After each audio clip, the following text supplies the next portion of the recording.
For those of you that are on my Patreon or the people who have donated to my PayPal, I cashed that stuff out and you guys bought me that tank of gas. So I really appreciate that. Thank you very, very much. I feel like going on a hike today. So I'm going to this place called Junction Cave. I've never been there. I don't know if any of you guys have ever been there. And I don't know, never seen it. Don't know what it's about, but it's about an hour and a half west. West. So we'll see what it's about when I get there. So I just passed the spot for the cave to go do that hike, and I saw a sign a little while back about a wolf sanctuary that's in the area. So I love wolves. I think that they're super cool, and I have the opportunity right now. It's like, I figured if anything, I can hit that hike on a different day. I can always come back and do that hike, or I can hit it on the way back, but I'm only like 40 minutes away from this wolf sanctuary. So I called them and they said that they're actually doing a guided tour at noon, and that's in like 45 minutes. I'm only like 30 minutes away. So I'm gonna go do this guided tour of this wolf sanctuary, and then maybe I'll hit that hike on the way back depending on if I have time or not. I don't know how long this tour is gonna take, but man, let's go check it out. Let's go see what that's about. Right here is the turn for the ice caves too, so there's definitely a lot to do up in this area. Cool, I made it just in time to catch the guided tour. You can hear them all howling. That's pretty cool.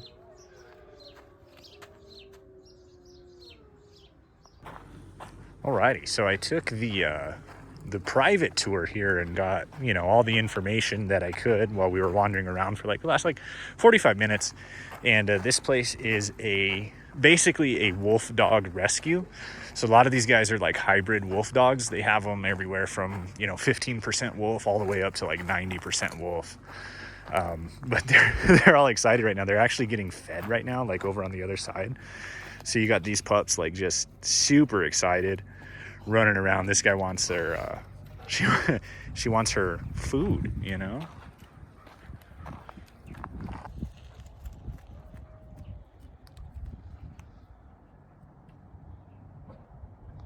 So they do have a total of like 66 wolf dogs here.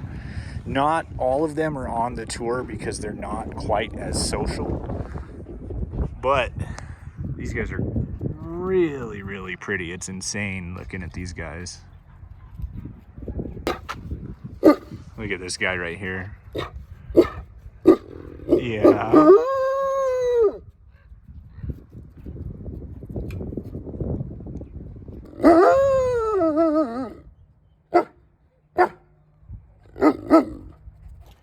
I love how active these guys are being right now. This is pretty cool. It is insane though. So I thought wolves got a lot heavier than they did. They look big, but she was telling me on the tour they get up to like, really? Like this guy right here is only 66 pounds, but he's huge. Like he looks gigantic. They have a lot of like informational signs, like this guy, Sarkan, who is not this one, but this one is like 85 to 99% wolf, and was at one point relatively domesticated and hung out with some owners. But she was telling me that these guys, once they reach like 1 year and they get to a maturity level, they start having non-dog like behavioral problems. Oh, you can see this guy actually has like blood on his mouth right there from eating. But yeah, so they end up having behavioral problems, and they're so big you can't really handle them. And it's not like they have behavioral problems, it's just they're wolves. They're wild animals, so they have those instincts in them. So having something that big in your house a lot of people, they get them as puppies. They get them as puppies, and then they can't actually handle raising them.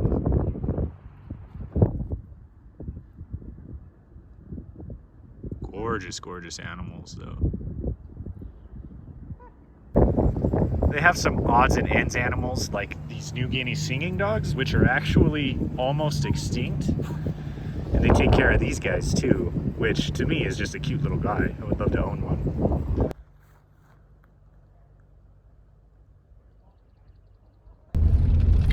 So I'll find their social media and I'll link it in the description if you guys want to go check them out. They run strictly on donations and stuff like that.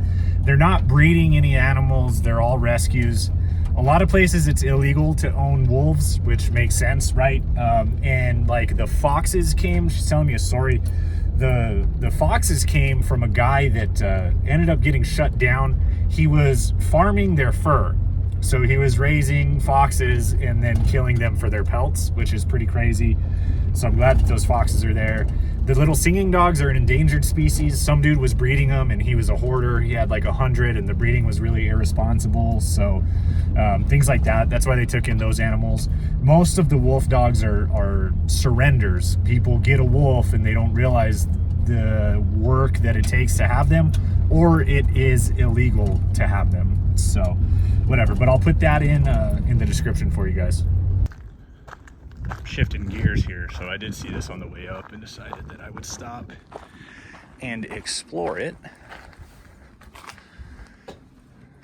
Although, as far as there being a lot left, I don't really think so. That's pretty crazy. You can see like the old basement. And the floor is gone in this one. Let's see if there's anything cool back here.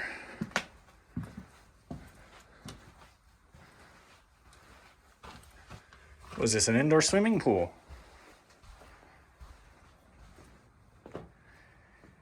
That is wild. That water looks disgusting. That just looks disgusting. An indoor swimming pool, though. What? Yeah, pretty cool. Not a lot left of this house, but pretty cool. So I had intended to do that cave, but I think I'm going to do something called El Morro National Monument.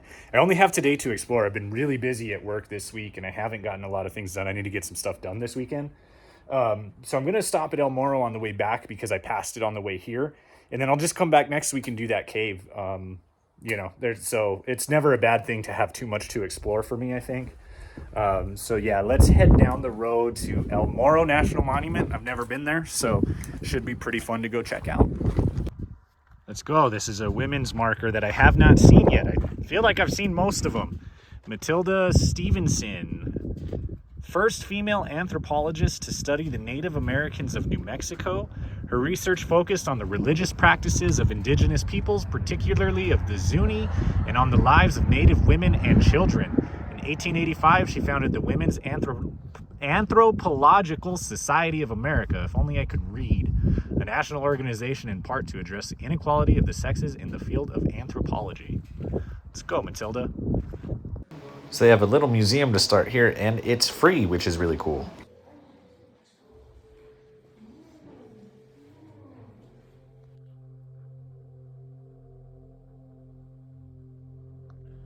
Okay, so I can go just past the Pueblo ruins, but right there at the Box Canyon area, I have to turn around. They said that it's like icy and snowy up there still, so that part of the trail's closed.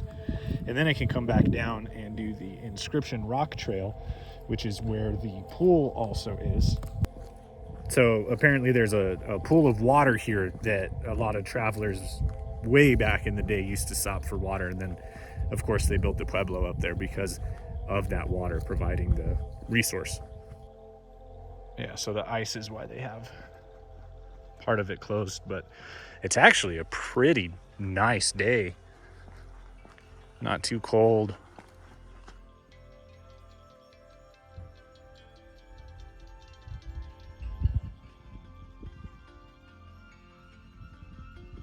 This place is really, really cool. I feel like I've not ever heard one person mention like El Morro National Monument, and it's completely free. You pay $2 if you want a trail guide, but other than that, you can just come out here, and it's a day trip from Albuquerque, so come check it out if you guys get the chance. It's awesome.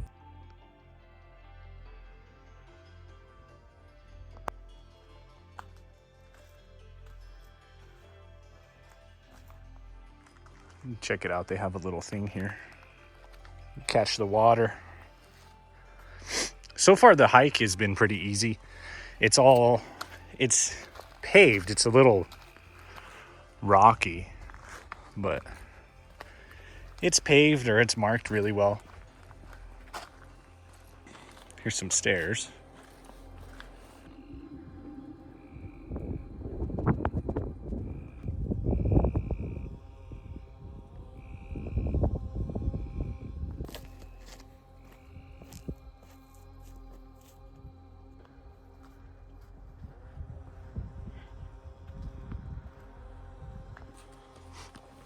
Some more stairs. Overall, hike's not too bad, but just so you guys know, if you're watching this, there are some stairs. Some articulation of your feet's gonna happen too.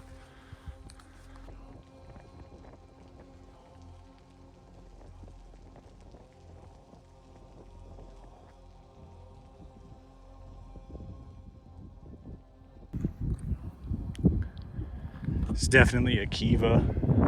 Very, very interesting to build this all the way up here. I mean, it makes sense, right? Because they use the hill or the cliffs as natural protection. But it always trips me out how these ancient people did this. They just dug out this Pueblo on the top of the cliff.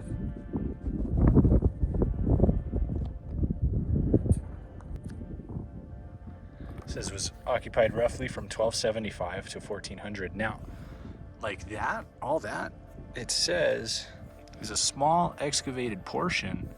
This place had over 800 rooms. That is crazy.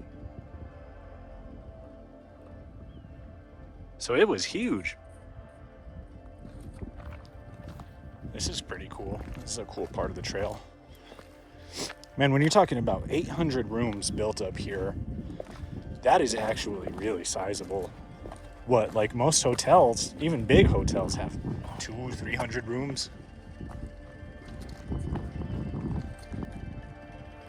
Check out how the water wears on this rock right there.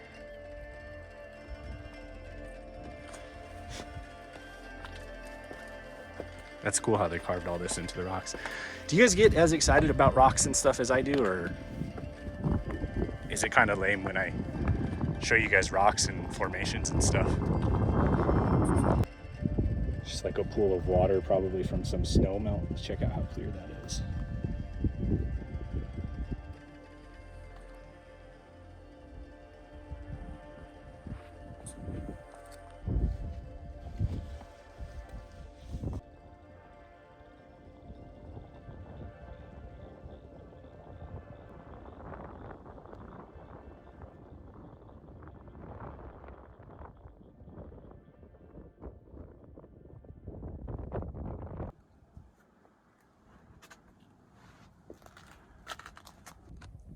All right, so I reached the point where they have the trail closed and I got to turn around. Before you take the big trail, you might just want to know that it's pretty difficult. Now I'm going back to the lower trail now, and the lower trail is supposed to be paved all the way around, and it's a little half-mile loop. So I'll show you guys what that one looks like here in a second. I wish that I understood how they could climb all of this and build 800 rooms in the year 1400. Like, I understand that they didn't necessarily have a job, right? Like, they don't have a 9-to-5. They still had to provide for everybody and things like that. So, like, contemplating how they climbed this. I have stairs. They didn't have stairs. You know what I mean? Like, somebody's come and poured stairs in a paved trail for part of it. So I don't know how they climbed up there and did all of that stuff. I wish that I could transport myself back in time and just watch how they did it. I mean, the teamwork and collaboration that it must have taken to build something like that is insane. I just don't get it. What's going on with my beard? So it happens when I get all windswept. It gets all crazy. But yeah, crazy. I'm almost to the lower trail now, though, and I'll show you guys what that one looks like. So from the Welcome Center, this is where you break off And then the Inscription Loop is this away. That has petroglyphs and the water pool, I believe. And my understanding is that this is all like this. So this is a really easy walk. On this trail is also where the guided tour starts. So they have a lot of stuff. This is $2. And I think that these are typically really, really worth it because they have the little explanations of everything. So you can stop and read a little bit more about the history. And this also, there's some Spanish inscriptions, and this also translates those for those of you that don't speak Spanish, which is me. I'm those of you that don't speak Spanish.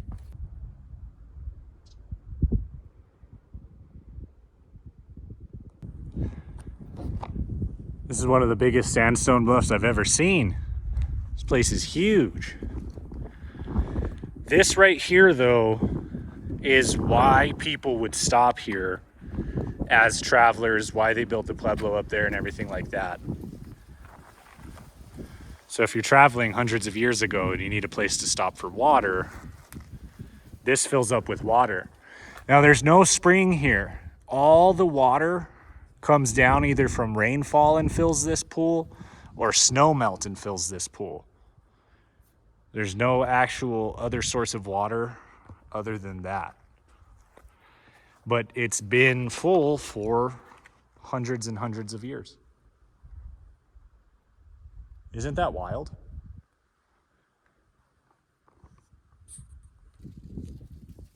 You can see that looks like the biggest spot where water runs. But how crazy is that? So a lot of the petroglyphs here are really, really interesting because they're not typical. That's not what I would expect when I think of petroglyphs, but it's technically a petroglyph, right? Like that was carved in 1866. And they do have some stories that in the trail guide about some of the people that carved their names and stuff in here. And this guy, 1859, he was in charge of 27 camels. Let me see. Peachy Breckenridge was the man in charge of 25 camels, sorry, not 27, used by Lieutenant Beale in 1857. After his work with Beale, Breckenridge returned to his home state of Virginia and fought in the Civil War. He was killed during a skirmish at Kennan's Landing, Virginia in 1863.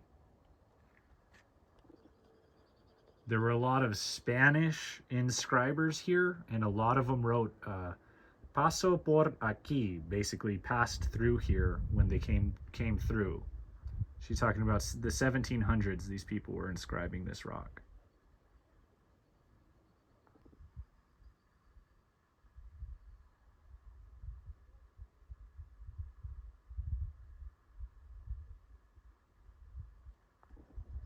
So here's a couple examples of like what I think of when I think of petroglyphs. I typically think of like animals, right? So there's some bighorn sheep there, and then right above it is somebody else who is passing through. So this is actually a very, very cool piece of history that you guys are looking at. This is one of the oldest and most famous inscriptions here. The first governor of New Mexico, Don Juan de Oñate, which if you take New Mexico history, you hear a lot about it. So he was here, let's see, 15 years before the Pilgrims landed at Plymouth Rock, and he inscribed that. This place is really cool. I can't believe nobody really talks about it, but come check it out if you guys have the chance. I'm just about done, but I am hungry. Forgot to make an ending to my video yesterday, so I'm out running errands today. You know, this video will probably get 200 views, maybe. The percentage of you guys that actually make it to the end and to this part is a lot smaller than that. I don't know how many of you guys actually make it to right here, but I'm going to take this opportunity of signing off of this video to just, one, like encourage you guys to go out there and explore and do your thing or whatever, but two, like, the world is a crazy place right now. I think it's more crazy than it's ever been. It's very weird and wild, and there's like a lot of anger and all this other stuff out there. I'm going to take a moment and just encourage you guys to have fun, live your best life, be nice to other people, be nice to everybody. You don't know what they're going through, whatever the situation is. And let's just like take that moment to care for each other. I have a really cool community here on YouTube, and we all really look out for each other. I really appreciate you guys. I appreciate all the guys that watch my videos and everything like that. I like the way that we take care of each other here, but just encourage you guys to extend that into the rest of your life, right? Because it's so stressful being a person right now. Being a human being right now is, I think, stressful for a lot of people. So it's all love, it's all peace, it's all good vibes, happiness, and care and respect for everybody from me. And that goes to you guys, that goes to anybody who sees this. So appreciate you guys, and I will see you next week.